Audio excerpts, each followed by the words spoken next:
नमस्ते, ओम साई राम। आज हम श्री साईं चरित्र का अध्याय नंबर 14 पढ़ेंगे।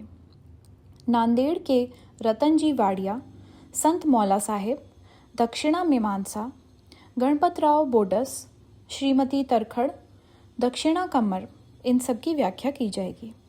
श्री साईं बाबा के वचनों और कृपा द्वारा किस प्रकार असाध्य रोग भी निर्मूल हो गए, इसका वर्णन पिछले अध्याय में किया जा चुका है। अब बाबा ने किस प्रकार रतन जी वाडिया को अनुगृहीत किया तथा किस प्रकार उन्हें पुत्र धन रत्न की प्राप्ति हुई, इसका वर्णन इस अध्याय में होगा। इस संत की जीवनी सर्व प्रकार से प्राकृतिक और मधुर है। उनके अन्य कार्य भी, जैसे भोजन, चलना फिरना तथा स्वाभाविक अमृतोपदेश, बड़े ही मधुर हैं। वे आनंद के अवतार थे। इस परमानंद का उन्होंने अपने भक्तों को भी रसावादन कराया और इसीलिए उन्हें उनकी चिर स्मृति बनी रही। भिन्न भिन्न प्रकार के कर्म और कर्तव्यों की अनेक कथाएं भक्तों को उनके द्वारा प्राप्त हुईं, जिससे वे सत्व मार्ग का अवलंबन कर सकें। बाबा की सदैव यही इच्छा थी कि लोग संसार में सुखी जीवन व्यतीत करें और वे सदैव जागरूक होकर अपने जीवन का परम लक्ष्य आत्मानुभूति या ईश्वर दर्शन अवश्य प्राप्त करें। पिछले जन्मों के शुभ कर्मों के फलस्वरूप ही यह देह प्राप्त हुई है और उसकी सार्थकता तभी है जब उसकी सहायता से हम इस जीवन में भक्ति और मोक्ष प्राप्त कर सकें। हमें अपने अंत और जीवन के लक्ष्य के हेतु सदैव सावधान तथा तत्पर रहना चाहिए। यदि तुम नित्य श्री साईं की लीलाओं का श्रवण करोगे तो तुम्हें उनका सदैव दर्शन होता रहेगा। दिन रात उनका हृदय में स्मरण करते रहो। इस प्रकार आचरण से मन की चंचलता शीघ्र नष्ट हो जाएगी। यदि उसका निरंतर अभ्यास किया गया तो तुम्हें चैतन्य घन से अभिन्नता प्राप्त हो जाएगी। नांदेड़ के रतन जी।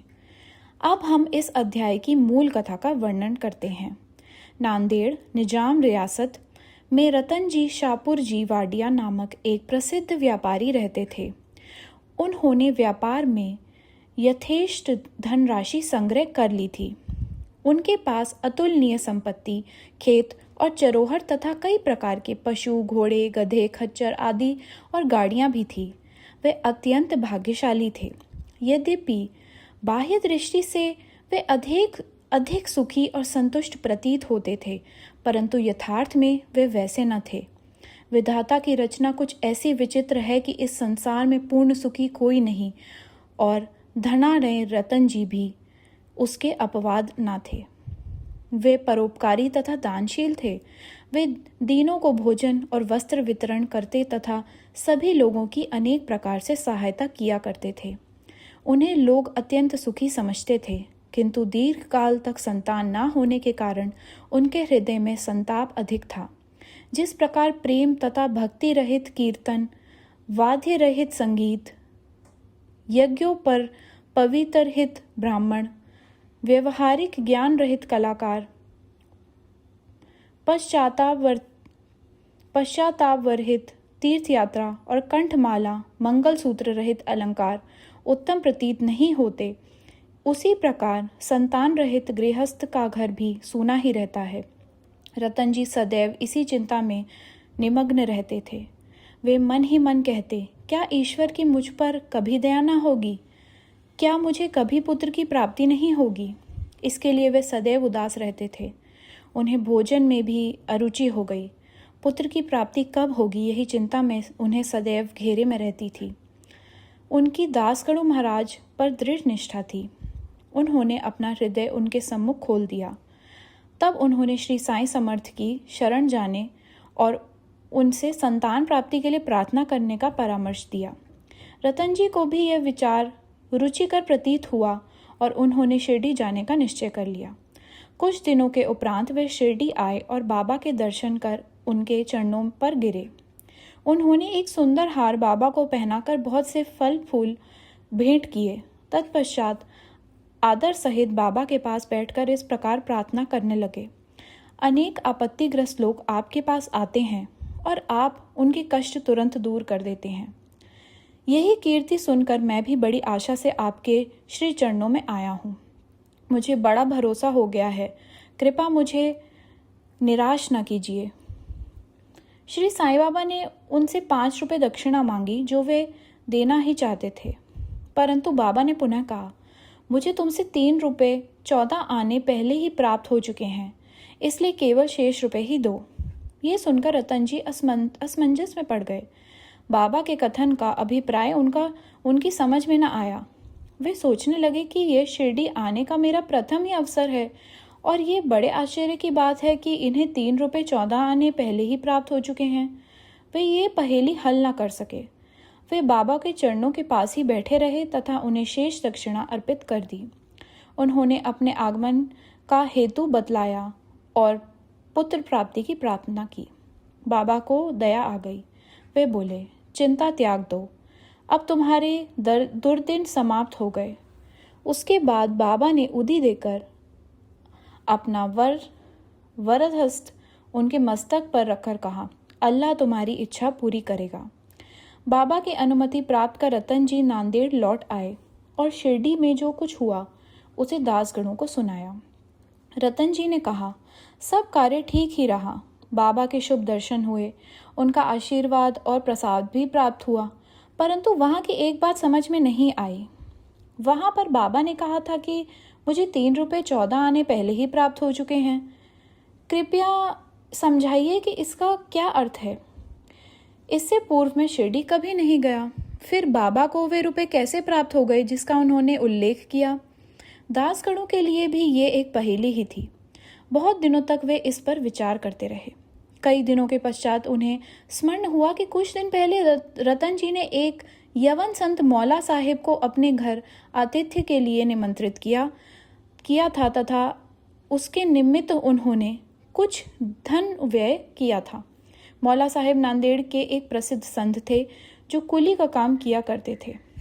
जब रतन जी ने शिरडी जाने का निश्चय किया था, उसके कुछ दिन पूर्व ही मौला साहिब अनायास ही रतन जी के घर आए। रतन जी उनसे अच्छी तरह परिचित थे तथा उनसे प्रेम करते थे, इसलिए उनके सत्कार में उन्होंने एक छोटे से जलपान की व्यवस्था भी की थी।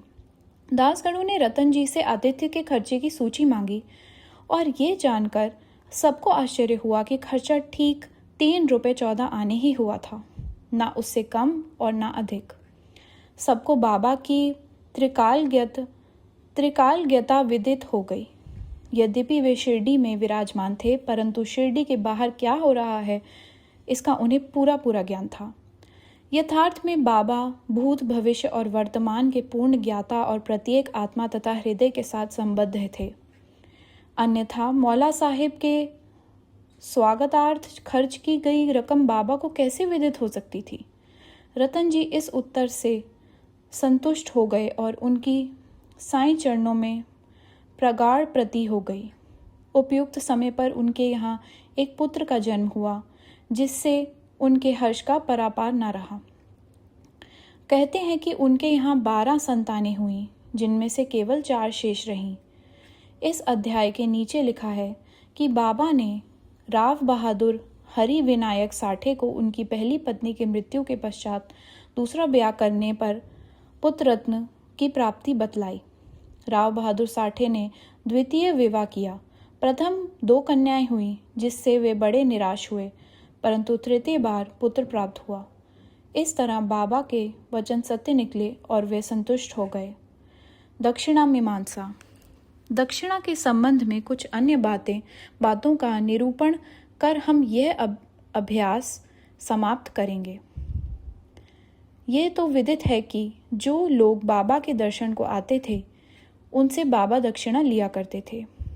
यहाँ किसी को भी शंका उत्पन्न हो सकती है कि जब बाबा फकीर और पूर्ण विरक्त थे, तो क्या उनका इस प्रकार दक्षिणा ग्रहण करना और कांचन को महत्व देना उचित था? अब इस प्रश्न पर हम विस्तृत रूप से विचार करेंगे। बहुत काल तक बाबा भक्तों से कुछ भी स्वीकार नहीं किया करते थे। वे जली हुई दियासलाइयाँ एकत्रित कर अपनी जेब में भर लेते थे, चाहे भक्त हों या कोई और। वे कभी भी किसी से कुछ भी नहीं मांगते थे। यदि किसी ने उनके सामने एक पैसा रख दिया तो वे उसे स्वीकार करके उसे तंबाकू अथवा तेल आदि खरीद लिया करते थे।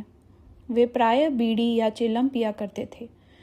कुछ लोगों ने सोचा कि बिना कुछ भेंट किए संतों का दर्शन उचित नहीं है, इसलिए वे बाबा के सामने पैसे रखने लगे।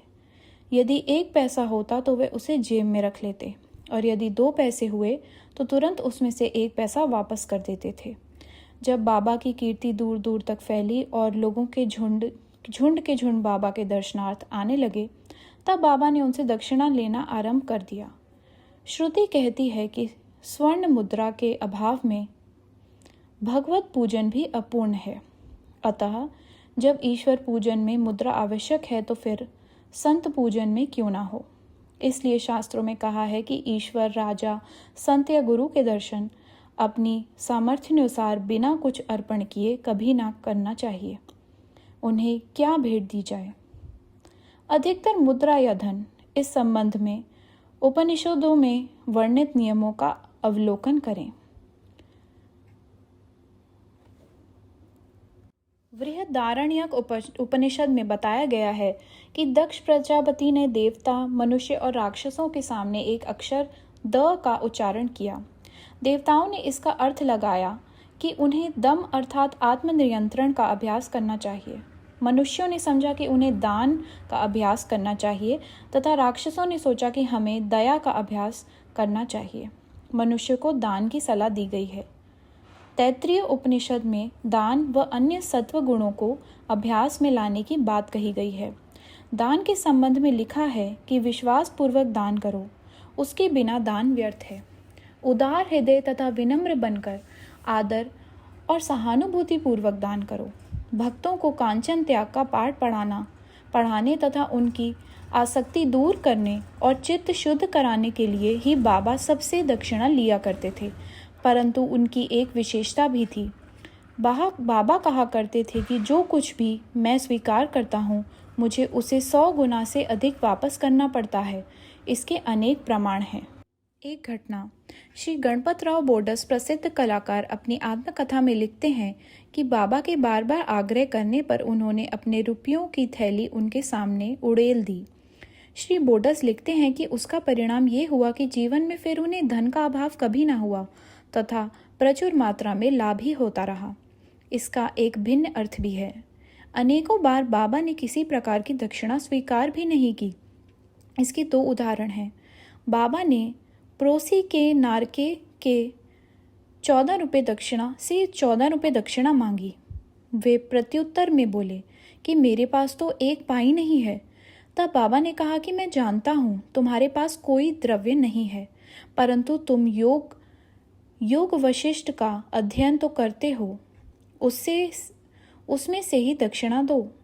यहाँ दक्षिणा का अर्थ है पुस्तक से शिक्षा ग्रहण कर हृदयंगम करना, जो कि बाबा का निवास स्थान है। एक दूसरी घटना में उन्होंने एक महिला श्रीमती R.A. तरखड़ से 6 रुपये दक्षिणा मांगी। महिला बहुत दुखी हुई क्योंकि उनके पास देने को कुछ भी ना था। उनके पति ने उन्हें समझाया कि बाबा का अर्थ तो षड़ीपुरों से है, जिन्हें बाबा को समर्पित कर देना चाहिए। बाबा इस अर्थ से सहमत हो गए।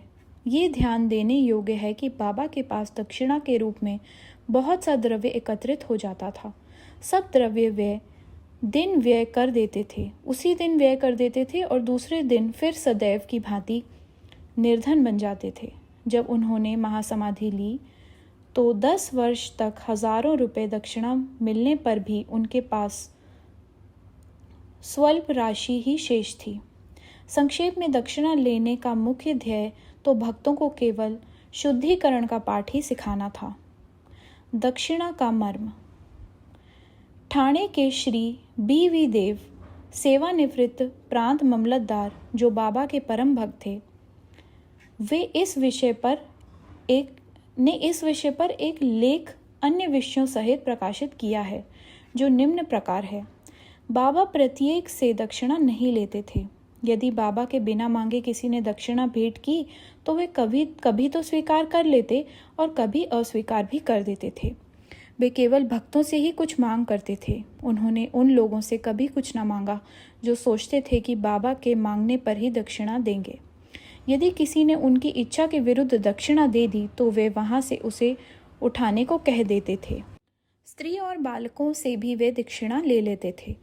उन्होंने सभी धनानियों या निर्धनों से कभी दक्षिणा नहीं मांगी। बाबा के मांगने पर भी जिन्होंने दक्षिणा ना दी उनसे वे कभी क्रोधित नहीं हुए।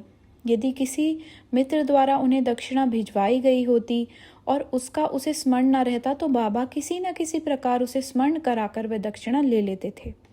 कुछ अवसरों पर वे दक्षिणा की राशि में से कुछ अंश लौटा भी देते और देने वाले को संभाल कर रखने या पूजन में रखने के लिए कह देते थे। इससे दाता या भक्त को बहुत लाभ पहुंचता था। यदि किसी ने अपनी इच्छित राशि से अधिक भेंट की तो वह अधिक राशि लौटा देते थे।